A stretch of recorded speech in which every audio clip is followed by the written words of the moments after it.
The gentleman from Texas. Thank you, Mr. Chairman. The chairman, in his opening statement, talked about the big problem being excessive leverage, and I certainly agree with that. And others refer to that as pyramiding of debt.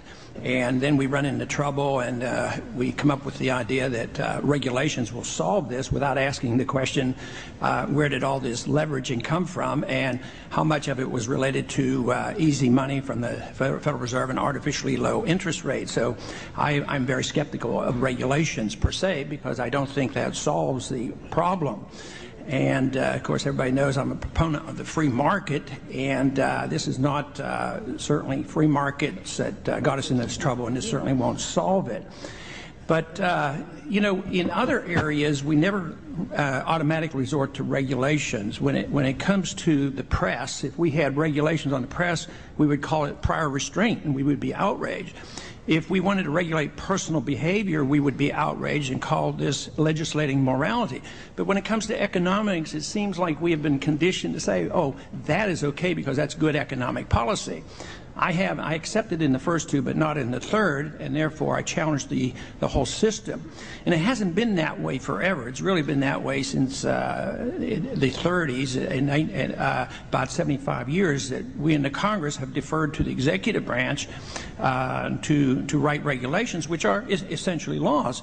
And yet the Constitution is very, very clear. All legislative power shall be vested in the Congress.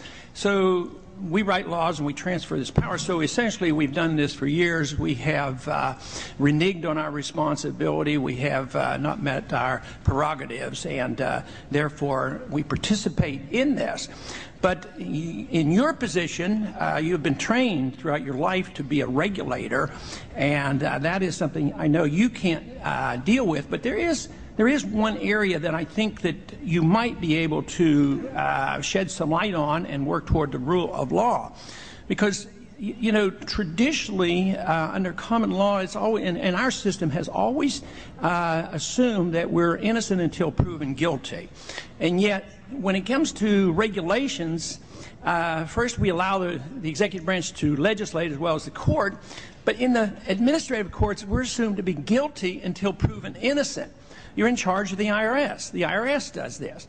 So this is some place where if there were a reasonable respect for the rule of law, that we could change that tone and assume that the taxpayer and the person that is on the receiving end of these regulations say, hey, at least now it's the burden of proof is on the government to prove that somebody broke these regulations. And yet, look at what we're doing endlessly, and yet I see that as the real culprit in all this, because we're assuming the citizen is guilty. Could you comment on that and tell me what you might be able to do in changing the direction? That was a very thoughtful set of questions. I just want to correct one thing. I've never been a regulator, for better or worse, and I think you're right to say that we have to be very skeptical that regulation can solve all these problems. We have parts of our system which are overwhelmed by regulation.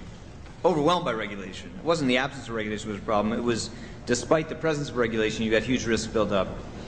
But in banks, because banks by definition take on leverage, transform short-term liabilities into long-term assets for the good of the system as a whole, they are vulnerable to runs.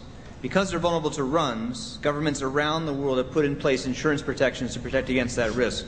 Because of the existence of those protections, you have to impose standards on them on leverage to protect against the moral hazard created by the insurance.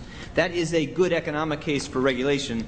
Excuse me, but I only have a couple seconds left. But see if you can address the subject of giving more respect to that individual who's accused of a crime. Can't we assume that the government has the burden of proof? You're talking in the criminal context? Well, anyway, I mean, anytime a regulator comes in and say that you're guilty of something, why doesn't the government have to prove he's guilty? Why can't we assume guilty of a criminal violation or of civil or criminal? Why not? I mean, that's a principle that's been around for more than 1,000 years, or at least 800 years. Not a regulator nor a lawyer, unfortunately. So I'm not sure I can give you an adequate answer to that, but I'd be happy to think about it a little bit and get back to you with a view on. Well, I don't think it's complicated to think about the principle of innocent until proven guilty. How about the IRS? Can't you advise the IRS and say, don't assume anything until you prove these guys did something wrong before we prosecute them and say that they owe $500,000? I mean, but Mr. Chairman, again, if this is about the IRS, be happy to come talk to you about that and try to. The gentleman's time has expired. The gentleman from Pennsylvania, the chairman of the subcommittee. Thank you, Mr. Chairman. Mr. Secretary, I'm